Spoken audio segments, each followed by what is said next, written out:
Let it be open, otherwise we're going to die here. All right now? You will see who's ready to die for the sake of the teaching. You know, Nisargadatta was smoking, and they struggled to breathe. A European man had come to attend his satsang. Eventually he couldn't stand anymore and begged, "Open the window, leave, please, too smoking, he's still smoking." Nisargadatta said, "Away with you. If it prevents you from hearing the teaching, it's not for you." So he sent him out. "At least we're not smoking. What if I had a smoke?" Hi friends, we've got Sumiran here, starting off on a funny note. Thanks a lot for coming to us. Thanks for your inviting. We'd like to talk to you about practicing. It's a common view among masters nowadays, and they're split into two camps. One camp holding that practices are necessary, and those masters that disregard practices, saying they are of no use. Practitioners suffer a big confusion in their minds. I hear them saying and writing, "It's obvious." Let's consider the topic. How do you think? Are practices needed? Do they lead to development, to understanding? When I'm asked this kind of question, the practice appears to be some tool. And I would ask him about his goal. What would he want? When we argue what's needed and what isn't, for instance, do I need a car? It's a question of my way of living and functioning. The answer will depend on it. That's why it must be taken into account. What does the man want? What's his aim he moves towards through practicing? Why at all is he interested in this subject matter? Well, a standard seeker's purpose may be the elimination of suffering. And more advanced and stubborn seekers use such terms as liberation and enlightenment.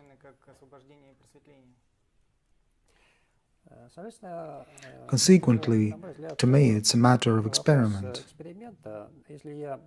If I, for example, pick a practice and go for doing it,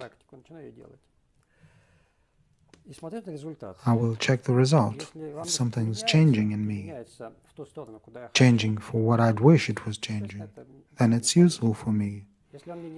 If it fails to deliver the results I expect from my practice, of course it's useless. I believe this question can't be addressed to a third party, asking masters what I need and needn't. People don't ask whether they should have sex or shouldn't, or sometimes they do ask even so. But I don't quite admit a third party's decision upon anything, including practice. For instance, I used to do plenty of practices of sorts. I've abandoned some of them because they'd had the effect on me that wasn't worth increasing. Some of them I've kept with me, the practices that made me feel changing and moving in the desired direction.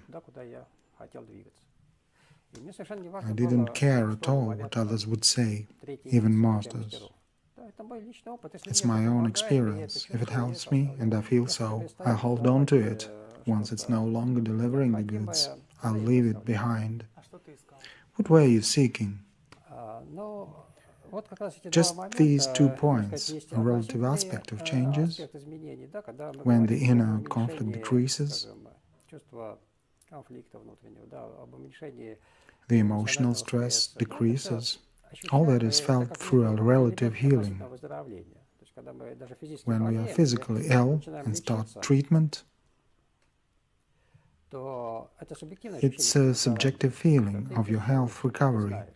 You're getting better and you know it. Imagine your doctor says you're well, whereas you feel very bad.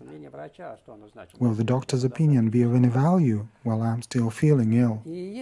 There's also a sense of psychological healing when I'm less exposed to negative moods. less exposed to stereotypical patterns of behavior. You can see it, this process is totally apparent.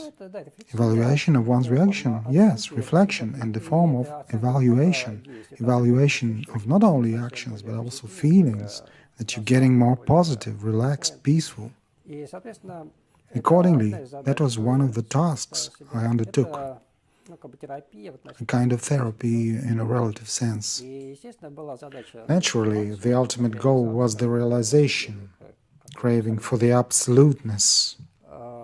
It was also like an undertaking, never mind how and why. And where? Excuse me, I'll throw on questions as we go. Where did the idea of the Absolute arise from? Why on earth head for the Absolute? It was a response because, as a rule, we learn about the beyond, about God, or the Absolute, or the Supreme aspect. We usually know it by two ways. The gut feeling that it exists, some hunch of something beyond your knowledge, some other plane. As if you'd like to remember? Yes, some yearning, craving from the inside, not triggered by the external factors, but arising from within. And second, of course, when someone encounters sources left by the Buddhas, enlightened men of the past generations, contemporaries, and books telling stories about the unknown. We have known, and we've left this message to you. Search for it. For me, everything had combined all together. At 2021, of course, I read Lao Tzu, and a bit later Ramana Maharshi, Gurdjieff, Osho, Krishnamurti. They were all clear indications to something existing beyond the ordinary form of perception of reality. And I had my own profound and very bright experience, quite a lengthy one, like an energy initiation. It was so intensive that I had no other choice left but to explore what was its origin. Was it so-called Satori?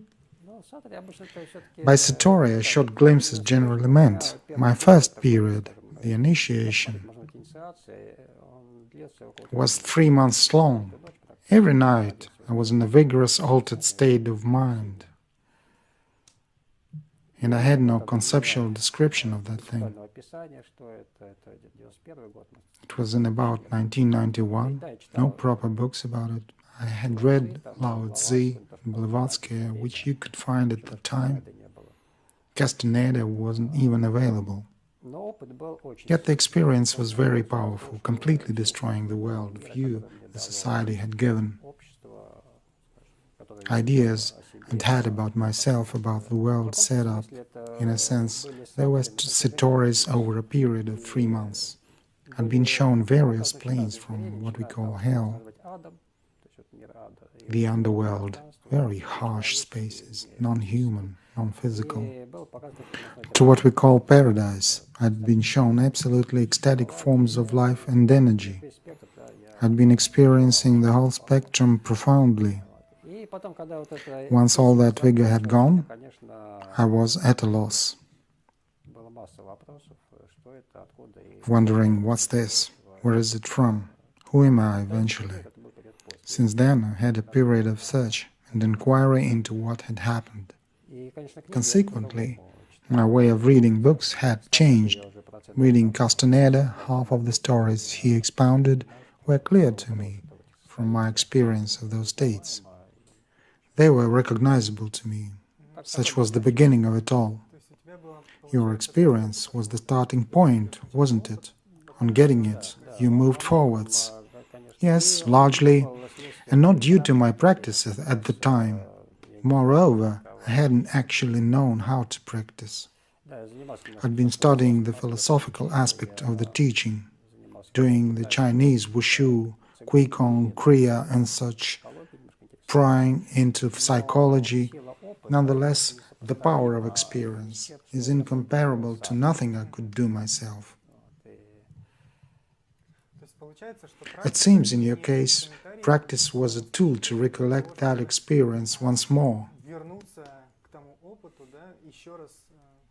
to return to the source of that experience again. It was a process of investigation. First, practice made corrections and amendments to my peripheral systems, the physical and emotional bodies, because we all carry loads of tension and negativity in all bodies. Also mental attitudes disturbing our lives. Practicing was partially devoted to this relative level, for the positivity of living the relative aspect of life. But part of attention was always searching for the absoluteness, for something out of touch of time, space and relativity. This searching went in parallel all the time. In my view, the reason why sometimes the practices of cleaning the relative layers are helpful, because opening more sacred zones require a resource of attention. We don't notice them. Everyone has them. Just they go unnoticed, so when we detect something, it's done by attentiveness, meaning if I find something, my attention is focused on that object, fact or feeling, and becomes my conscious experience. And I say, I found it, discovered it. These deeper layers don't get detected, including the layer of universal presence, ecstasy of life and continuous peace, a sense of unconditional freedom. We just don't feel it subjectively. We can read about it, but most people lack their own experience of it. In actuality of the universe, it does exist. Why can't it be registered by attention then, if it's there right now? As a rule, the majority are preoccupied with their external and internal issues of the day. If the problem zone is unwell and strained, the issues will certainly attract attention. It's natural. Any pain, any discomfort is the system device to draw attention for solving the issue. If one has plenty of such zones and is in search of God and meditating, then there's simply no resource of attention. It's all grabbed by these tensions and patterns. One may simply learn, it's another practice, learn how to detach one's attention from problematic zones. The problem has remained, an energy problem, but my attention can be pulled off. To relocate it? Just to untie it. Indeed, it's the fifth limb of Patanjali's yoga. You mean when we fully disengage attention and loosen it? Yes, I set my attention free from any links with an object. It's called pratyahara, whereby I release my attention. So if I can disengage my attention, even being physically and mentally ill, I can free it and direct it up there. Then I am potent. Most people too are impotent to do it. That's why for many people a means of loosening the system, of remedying, of curing it, so it releases attention in favor of its health, is often more accessible. Attention can be trained either way. By engaging in the relative level, we indirectly contribute to the search of the absolute, because attention is grabbed by that level. That's why they went into retreats and seclusion, to prevent external interference. The idea is the same, to prevent attention from scattering. This way the entire stock of attention could be raised to get linked with higher spheres. One could seclude physically, but attention would get caught by emotions and mental patterns. So one should be able to withhold attention or strive to dissolve the systems. Two practices, pratyahara, meaning the faculty to detach attention, and relief of tension, are two basic ways essential for us.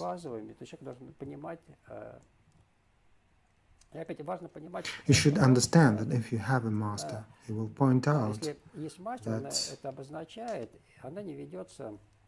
practice isn't done personally by an Ivan who is practicing.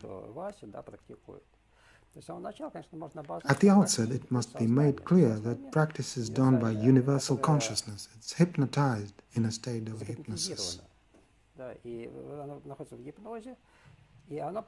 trying to escape from this hypnosis, to feel itself unhypnotized. What's the taste of my being not hypnotized? If the practice is understood this way, it won't create an ego, a personal doer, because it's exercised just on the proper ground. Given that is counted and acknowledged by a practitioner, ripening of consciousness in its own content follows, meaning liberation from... That's what we call liberation, right? Untying attention. It's the first step. I must distinguish this pure presence and learn to stay there undefined by perceived phenomena. Be it outer or inner things, I remain indefinite, meaning I'm become an innocent, like Jesus said, this pure beingness. In fact, it's the starting point. Atma Vichara, who am I, starts off from here. As long as I'm defined, asking, who am I, is a game. It's childish, not serious. I've been identified already as a Christian, a Buddhist, or I'm Ivanov or somebody. On behalf of this identity, I'm kind of questioning who I am. This way I'm not pure. That's why, first off, as in Buddhism, neti-neti, I'm neither this, nor that, nor that. Secondly, once I've attained this state, actually of Christ, of the pure presence, I'll be asking who I am. Ramana Maharshi's self-inquiry, Atma Vichara, begins for Christ, for Jesus, the way I see it. When Jesus calls upon his Father, upon the source, upon the heart, as Ramana Maharshi would say, this appeal could be a prayer if the source to me was an external deity. Or it could be Atma Vichara if the source to me was my own sacred self. Again, both true prayer and true Atma Vichara require the purity of consciousness. It must be completely cleansed of any identity prior to that. Then it isn't exactly practice, as nothing's left to practice yet. There's no device to apply, so grace or blessing is introduced here. When at this frequency rate of sattvisity, as they call it in the East, I'm having a revelation about my nature beyond the phenomenal plane. Up to that frequency level of sattvisity, practice can be regarded as a process of detachment of consciousness from the material perceived by it. Whether one should or shouldn't practice is up to the man. One has to be frank with oneself. If you say it's possible for you to awaken just without doing anything, then it's all right. If having stopped practicing, you get sleepy, involved, more tamasic, more anxious, more strained, why at all ask should you practice or not? At this period of time, having already understood all the above said,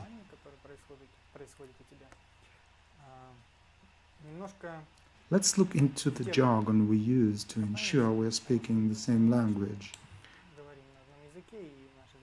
And our audience is with us too. We are considering attention, right? I reckon practice deals with attention. It's one aspect of practice. It's the ground. We start off with attention, don't we? Otherwise, where would we go without attention? What is attention? I would define attention as the capability of knowing an object by a subject. Attention itself is not an object, rather some capacity, some ability, which is a quality of consciousness.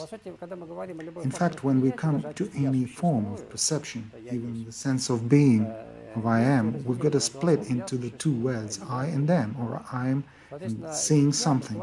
This way we designate I as a subjective aspect, that is, you are the seer, the knower, therefore I am seeing is a process, a connection of an element of attention.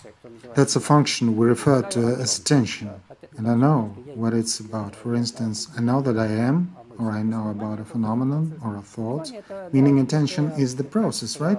Yes, attention is an attribute, a quality of consciousness that enables this tie-up between a subject and an object to be made. In this triad of the knower, the known, and the knowing, the latter, the process of knowing and seeing, is attention. Defining attention, it appears to be like neither a subject nor an object. It's still the third component of the universe responsible for getting the subject and object connected. So it's somewhat an interesting force. I would call it a kind of force, executing its function, the function of creation. To sum up, attention is an attribute of consciousness. Yes, it's one of the attributes. What about consciousness? I would define consciousness as a kind of triad because we've got a phenomenal aspect of consciousness that is an object. That too is consciousness in an active form of energy, vibration, thicker or thinner. And we've got the aspect of consciousness as subjective emptiness, also called shunyata, or void, that in objects are reflected, being empty as such. So attention is the force binding emptiness with objects, which enables a reflection of experienced object in this emptiness. The trinity of attention, empty witness, and objectivity makes up the triple consciousness. Unless it falls apart into three parts, it's at the absolute phase, which Nisargadatta used to call the source of consciousness. Consciousness for him was more of the manifested part in the triad, while Ramesh referred to this absolute phase, to the source of consciousness, as calm consciousness. So it's absolute in calmness, and this universe, in actuality, it actualizes through the triad of seer, seen, and attention. Anyway, whatever the universe might be like, it will be bound by these three factors. There must be an experience, an experiencer, and an object of experience. Please tell us what is mind. Do you generally use this term? Yes, I do use it. In the Western meaning of mind, it's our logical linear thinking. The left hemisphere intellect, as we call it, the capability of conceptualizing, logic and associations. It's one form of the mind. In the East, they use a totally different slang, hence misconception about the Tibetan and Ramana Maharshi's vocabulary. Consciousness is just what they mean by the mind. Mind to them is consciousness itself, entire and universal. So when they say everything is mind, they don't mean everything is our intellect. They mean mind is the entire universe. By saying that mind has its source, Ramana meant the absolute. What they call mind, the Christians call Christ, for that matter. As God the Father manifests as the Son, as his first emanation, as light, as I am, Ramana called this mind this first sense of I am. He called it ego. Ego in its universal, global meaning of the word, while the Absolute was called heart by him. He used his own language. His readers should be aware of his very specific language. He wasn't conventional. He'd created a context with his own meaning. It can only be understood through a thorough study of his books, along with practicing. This way can the true meaning of his symbology be discovered. After your lengthy exploration and study of numerous teachings, and plenty of information being an integral part of it, please tell, are those various teachings about one thing, or do they differ by goals and methods? I can recognize a single common basis. Teachings to me are actually different terms at different times, in different cultures, different nations. The founders of the teachings experienced the same. Their state was certainly common, their experience and knowledge was the same, but expressed in the terminology pursuant to the culture of those days, of a particular nation. Any living Buddha would seek understanding. He would speak so that he was understood by his contemporaries. As the contemporaries and cultures vary,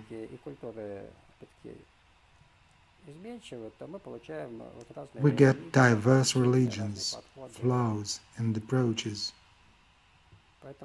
Nowadays, many people compile, taking suitable things from different teachings. The world has enabled us to learn Buddhism, Hinduism, and to travel, to stay in authentic places of origin of all that. This opportunity is largely made use of. Some would like to opt for one tradition according to their inclinations. The key point is, are you moving forward? Never mind if you've taken up just one tradition or a compilation. The point is, are you feeling better? It's one thing. Another thing is that achieving realization is all that has to be proved. In fact, no matter how, but you've reached your destination, that matters. The realized man himself serves as evidence of the right choice of the path he made, because he arrived where he had intended to arrive. Until he gets there, an evidence of the right path can be assessed in relative marks. Otherwise, there's no landmark at all to indicate a right or wrong direction. With relative aspects of transformation set aside, you lose every landmark. Then how can you possibly see if you practice the right way? That's why we shouldn't neglect them. While evident, we should watch these signs. Here's another question. How could you describe in your words, from your viewpoint, how is everything actually arranged? What is everything in actuality beyond the relative perception? Beyond the relative perception, without any personal judgments that we read of to be able to see how everything is set up. Can you describe from your perspective?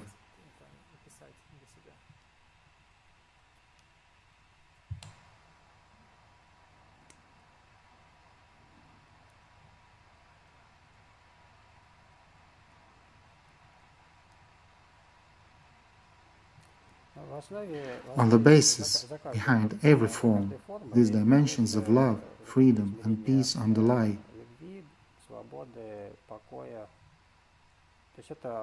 That's the background of creation. It's always present, at any point, what they call the sattvic mind, Christ, Logos.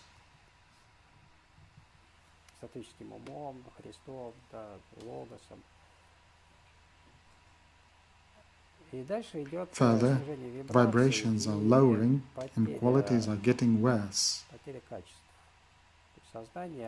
The way it happens in consciousness, at the beginning, when consciousness arises from the Absolute, it resides in Sat Chit Ananda, as they call it in the East. It includes knowledge, meaning it knows its nature, it's blissful, and it's aware of its being.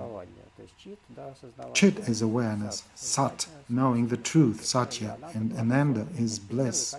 These are the first qualities of life. They remain being continuous at the subtle vibration level. Every living form has them. It's perceivable by means of attention. The Absolute is beyond perception. We can't perceive the Absolute because of its absolute nature. For mostly we can perceive Satchitananda. Talking about a higher form of perception, it can be an experience. The Absolute cannot be an experience because of its nature of the total unity. Mind is the experiencer anyway, isn't it? What is that which experiences? Talking about the first form of manifestation, which is I am, the ability of consciousness to experience itself. Just like the shining sun doesn't need a source of light to be seen because it's effulgent, self-illuminating. In the same way, consciousness is self-conscious without supportive objects. It can be self-aware with no objects to lean on. The sense of I am needs no other experiencer. Due to self-perception, with this bundling into three, knower, I, and am, as a kind of energy of the presence. This knowledge of amness is one form of knowing. Bliss can be there, meaning I am blissful, and I know that I am. Besides, there can be the Sat element, Satya, truth. I also know who I am. Not only do I know that I am, because in this universal presence, my awareness of who I am can be gone. Likewise, children are neither identified with the form yet, nor aware of themselves as supreme beings. Basically, they know they exist. When asked, "Who are you?" they wouldn't answer, because they aren't determined by the society or by wisdom. They simply are. Therefore,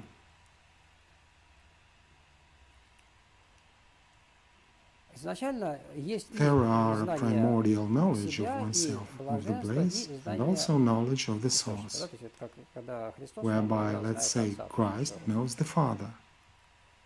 As vibrations subside, if all the Trinity is lost, what we get is an inert object.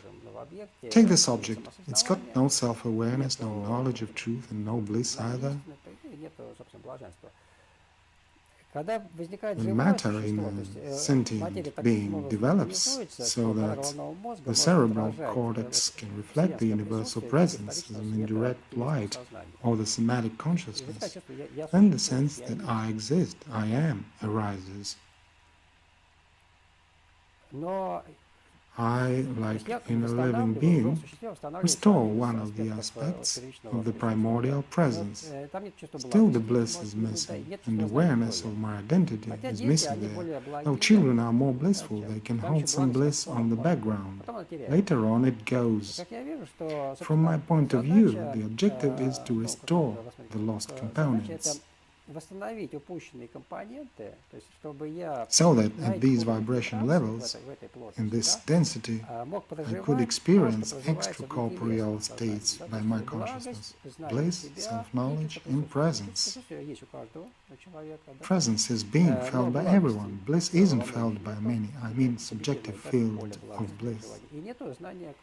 And awareness of the true self is absent too. By means of practice, we aim to restore the bliss fast, because on entering the indefinite consciousness, we feel blissful, where ecstasy and loveliness arises. They display the taste of consciousness without identity. If someone says, "I'm not identifying myself," while feeling no love, no rapture, and no freedom, he seems to be playing some mind games. It indicates the pure taste of that. Is it a feature of that? It's a feature of the undefined consciousness, its criterion. Is love also a feature and the criterion? Yes, just as the nature of water is wetness, so the nature of consciousness, not identified with forms, rid of the sense of ego and its involvements, is blissful and loving. Should somebody around feel bad or miserable, then compassion would follow and result immediately, reflecting the situation in the pure consciousness. Why did Buddha and Jesus alike teach compassion? Because it's inevitable. It's impossible to cultivate. If you try to cultivate as a man, it will be a fake substitute. Well, it might look socially pretty nice, but it will be wrong, nowhere near what the Masters spoke of. Had you disidentified yourself rightly, you'd actually have obtained all the qualities intrinsic to a consciousness of no identity. Eventually, we have regained the elements of Ananda, meaning bliss and freedom. Next, we've got the Satya element, Sat to reach, because who feels the bliss? Where's the source of it? What force creates the bliss? Here, the true Atma Vichara comes into play when we try to rebuild the third element, When Jesus prays to Father, begging for his revelation, he prays being already the Jesus. That's how I try to deal with it in this context. Do you hold satsangs? You run what you call satsangs, right? Yes. What's the purpose of these satsangs? What happens there? Do you have a preferred means that you've developed that will sure work best for modern minds?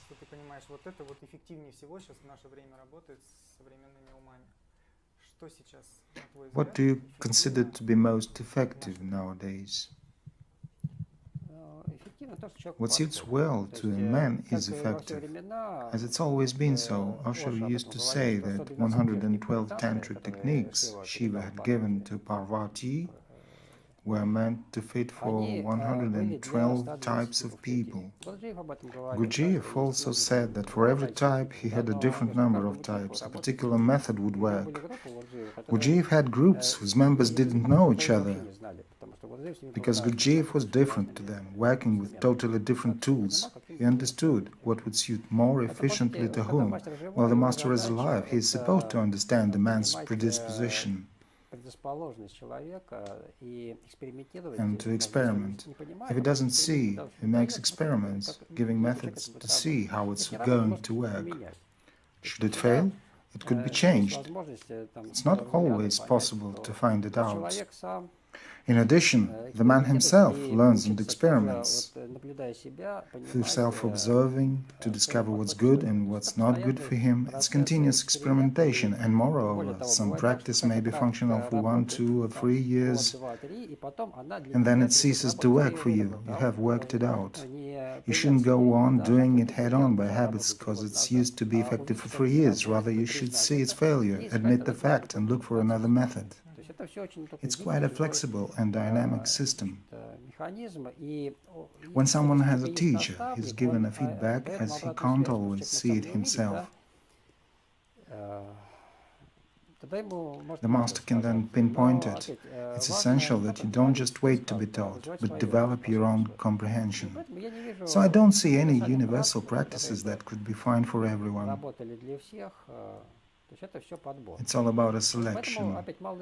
That's why smaller groups are more effective, when people are more reachable to see and speak one-on-one, unlike masses of folks. One can be more open then. Some are opening easier in a chamber-like setting.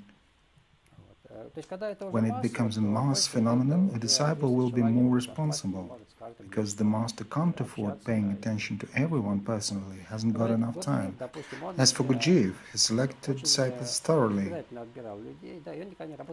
He rejected large working groups. It was his signature approach. He disregarded the crowd. He wanted to know everyone, to work with them individually.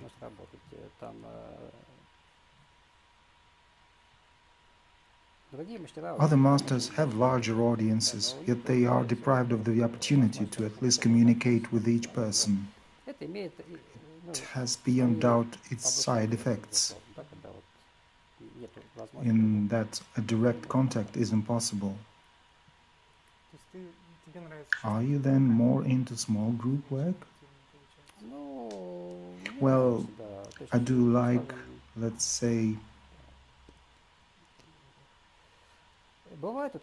when festivals take place, it's interesting to converse with a large audience in a special atmosphere. It could be gorgeous and profound. For example, Krishnamurti spoke for multi-thousand audiences.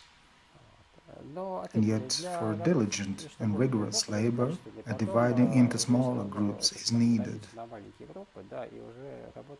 so that the work is done in a closer connection, if possible. Obviously, in modern times, there are enough masters. It's good they have come. You must be familiar with some of them, who is close to you by the language, akin to you by the speech. I wouldn't name anyone as akin to me, But as for expression among our contemporaries, of course it's Osho. I'd call him a genius.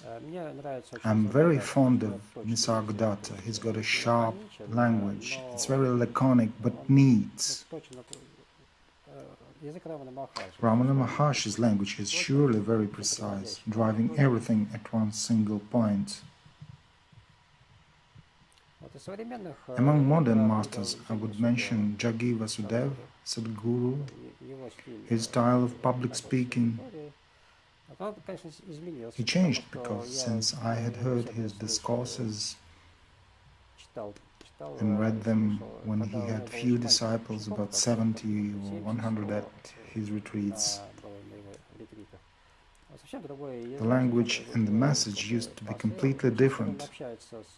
Now that he speaks to thousands, out of whom many are not practitioners, just come to listen, he needs to adjust the language, of course. The tongue differs there. For me, the master had better contact and dedicated circle of disciples. Then the depth of the language and expression is quite distinct. Well, that's the choice he'd made for the masses. He prefers that more people would at least encounter the teaching as they could. The way he plays with language and forms word construct is, to me, quite talented. In a way, I also like, again, we can talk about pros and cons of everything. Nothing's perfect. Styles differ. The features of Karl Renz appeal to me, the way he expresses the teaching, the words he uses. It's not the same as I do in the least, though I like it.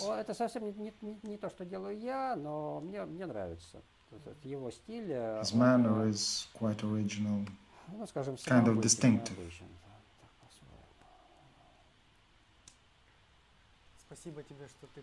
Thank you for your coming, for this wonderful conversation. Friends, we've got Sumiran as our guest. You're welcome to attend satsangs, to ask questions in the comments to this video. The links to the Sumiran's channel are down beneath too. Make sure you subscribe to our channel, set an alarm for notifications. Hopefully next time we'll meet with our spectators here, with active participants asking their questions. Come over so Sumiran can answer you directly. Bye then, folks.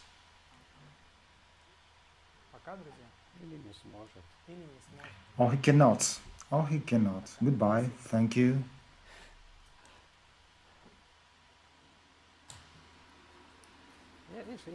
You know, on one hand, I tried to put it simply, using accessible language.